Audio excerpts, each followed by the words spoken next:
Now at 11, we're following breaking news. A rap star on the rise killed during a violent home invasion in the Hollywood Hills this morning. The LAPD has just made several arrests in the shooting death of rapper Pop Smoke. Pop Smoke's real name is Bashar Jackson.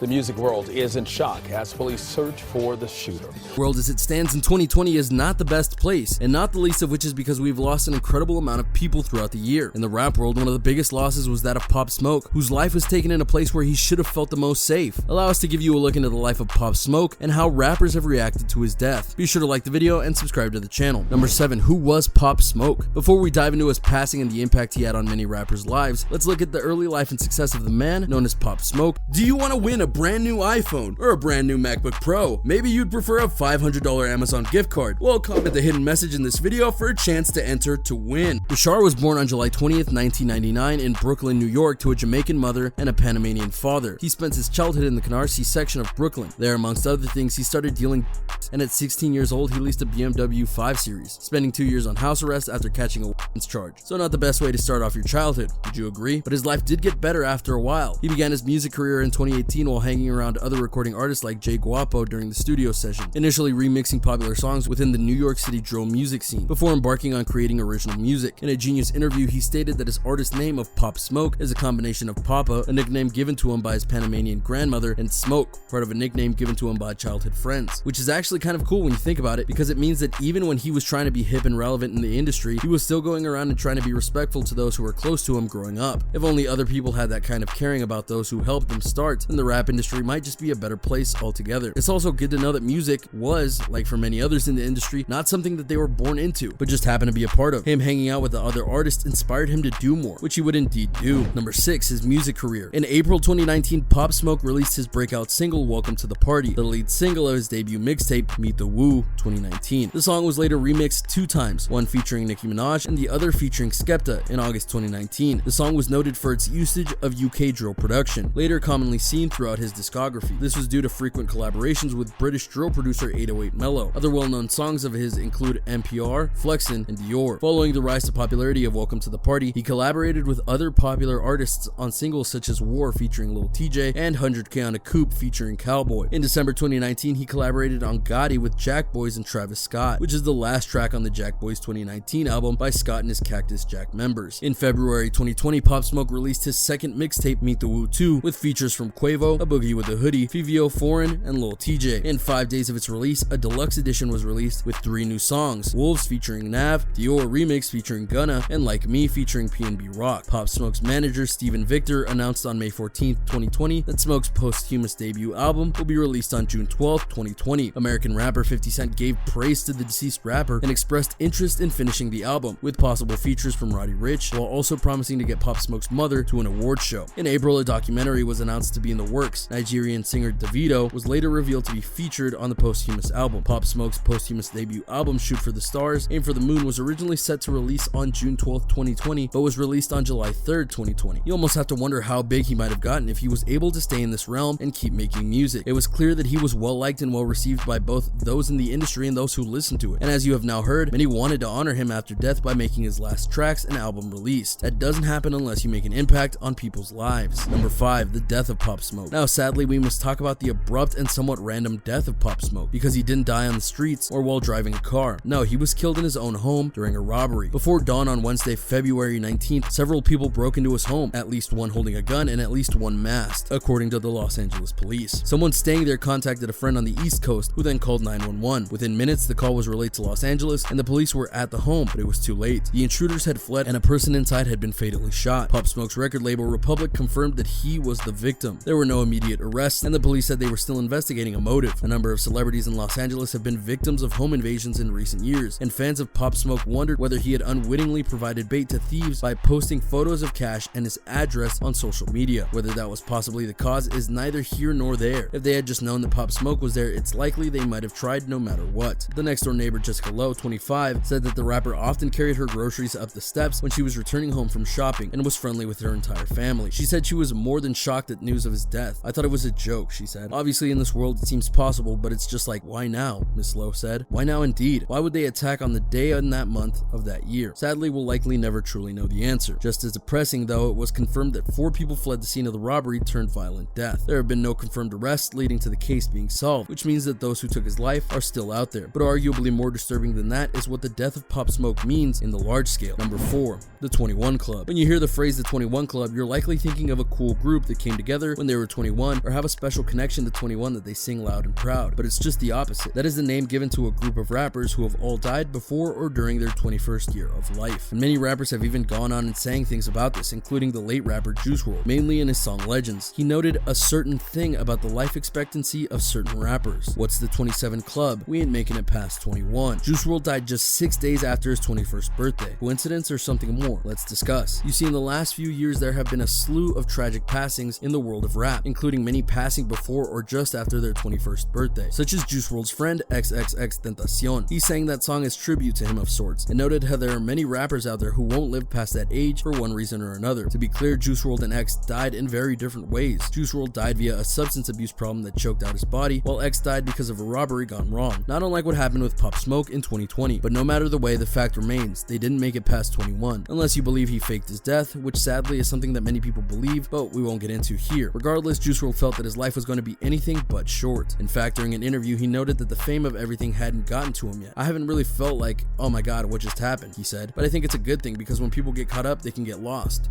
in the moment. That can ruin somebody. The last line in particular was a curious one to say. Not that he is wrong, far from it. Many singers, not just rappers, have gotten their heads swelled in regards to their fame and power, and they let it destroy them in terms of their careers, their lives, and more. Which brings us back to the 21 Club as a whole. Pop Smoke died when he was just 20 years old. He would have turned 21 in this month had he made it that far, but he didn't, and thus he's another member of the club. Why is it that so many young rappers are dying? It's honestly hard to say because many of them die in various ways, but it is a disturbing trend, and you would think that hearing about all this random and sudden deaths would deter the younger generation from being a part of this industry that clearly has it out for its participants, but that's not the case at all. And so one has to wonder just how many people will become part of this club. Again, it's hard to say, and that's sad because there's very little doubt that more will join in one form or another. It's not a matter of if, but rather when. Number 3, legacy. Considered one of the pioneers of Brooklyn drill music, Pop Smoke's popularity in New York was such that his songs were played more than some Billboard #1 hits throughout 2019. The way he blended the deafening harsh sounds of drill with lyrics pertaining to leading a luxurious, hedonistic lifestyle similar to those popularized within the American trap sound led many to believe he represented his city better than his contemporaries. He conquered New York rap and gave the city a kind of ready-made and potentially defining star it hadn't seen in years, said Danny Schwartz of The Ringer. Because of his strong desire to leave his old lifestyle, he motivated young people of his neighborhood to get away from the streets, producer Rico Beats explained, telling kids don't go the gang route, wanting to be a better person. A few months after his death, his family announced the creation of Shoot for the Stars, a foundation launched by Pop which aims at helping and inspiring inner-city youth with a platform that helps to achieve goals amidst living and growing up in difficult circumstances. Also proof of his will to be entirely involved in music. It was said that he was a hard worker and he was very persistent. 50 Cent said, for example, that he was always writing what he said down on his telephone, while Quavo also said he felt like he was talking to somebody that had been in the game for 3 years already. Although his lyrics do not contend with police brutality or racism, as songs have been popularly used during the George Floyd protests in New York City as a symbol of resistance, which is oddly poetic given that he had died months before the protests and yet was still having an impact on the people. So perhaps his legacy will be forever tied to the protests, depending on how their impact is felt across the country in the weeks and months to come, because they show no signs of slowing down. Number 2, rapper reactions. 50 Cent and Smoke's manager Steven Victor joined Rap Live host Ebro Darden to discuss the late 20-year-old Brooklyn star's posthumous album Shoot for the Stars, Aim for the Moon, his ongoing murder investigation, and more. I'm getting information from Pop's criminal attorney, and he's in communication with LAPD and the detectives out there. It's definitely way closer than it was a couple months ago. Justice will definitely be served, said Victor, who also serves as senior vice president of A&R at Universal Music Group. In early March, 50 Cent announced plans to executive produce and finish Smoke's album. During the Rap Life episode, Victor recalled how 50 pushed him to release the project. 50 was like, you can't be depressed and stop the legacy that he was building. How do you expect everyone around him in terms of his family to benefit off all the work that he put in? It would almost be like everything happened in vain if you don't put the album out, Victor said. 50 Cent also touched on the Brooklyn music scene in the wake of Pop Smoke's murder. It's a lot of artists that are trying, but some of them are building more consistency than others, the rapper said. The thing that's really interesting about Brooklyn is they're actually marketing each other. If they can figure out how to not kill each other in the process and stay focused on what they actually want to do, this is our music. Maluchi Boateng also had some key things to say about Pop Smoke, including how he was destined for great things. If you look at what he did in about 14 months of his career, most artists do that in 5 or 6 years. Maluchi's friend Jamie chimed in as well. The reason we love Pop Smoke so much in the UK is because he bridged the US and UK music scenes. We've had loads of UK and US collaborations before, but Pop Smoke actually used UK producers and rapped on UK drill beats. He had relationships with artists like AJ Tracy, Frito, and Dave, and his previous mixtape featured a freestyle on the same beat as Headie One's iconic tune, No Better. You have this unique thing with Brooklyn rap where it was created by UK production, says music journalist Abu Bakar Finnan. This whole new sound that was bubbling through Brooklyn was created by 808 Mellow, AXL Beats. These UK producers shaped. The UK has a thing where we can see who the up-and-coming US rap stars are. It's a weird one. Pop Smoke was the front runner in that. It's a shame we didn't see it properly come into fruition. Chance the Rapper, Nicki Minaj, 50 Cent, Juicy J, and more artists took to Instagram and Twitter to honor their own and lament a culture that puts targets on the backs of promising young creatives. No such thing as success without jealousy, tweeted 50 Cent. Treachery comes from those who are close. RIP. Rest up, Pop Smoke. You were too young, Chance the Rapper wrote. God bless and comfort to your family. What a crazy trajectory you were on, man. The Bible tells us that jealousy is as cruel as the grave. Minaj said on Instagram, unbelievable. Rest in peace, Pop. Marcus Stroman wrote, RIP Pop Smoke. The world is crazy, man. Full of jealousy and hate. Find your happy and go ghost on the world. Never give them too much information. Keep to yourself and your space. So as you can see, Pop Smoke clearly made a big impact on the world of rap, and many are sad that he's gone, and more are still seeking true justice for them. Whether it happens is still up in the air, but they're hopeful and they're going to honor him until he can truly rest in peace. Number 1, the world without Pop Smoke. So here we are now, months after the passing of Pop Smoke, and the world is still turning, more or less, which is one of the saddest things in regards to death, no matter who it is. They lose their lives, we mourn, and then we move on. The rap world certainly hasn't stopped because of the loss of Pop Smoke, and in fact, many are trying to use the current situation with the global lockdown to try and boost their own careers. But what does that mean for the legacy of Pop Smoke, a man who was trying to be both clever and an innovator in the style that he did things? Well, it means that many will have to remember him themselves as the world moves on. The protests that blasted his song are a good way of doing that. The posthumous release of his latest album is another good example of that as well. If you want to remember Pop Smoke, then remember him. And if you want to honor him, honor him. How he's truly remembered will be determined by those who willingly want him to be remembered. And there you have it, a look at the tragic death of Pop Smoke and how the rap world has reacted to his passing. Do you think that the rap world will continue to look fondly back at Pop Smoke? What was your favorite track that he did? What do you think his true legacy in the rap industry will be? Let us know in the comments down below. Be sure to subscribe, and I'll see you next time on the channel.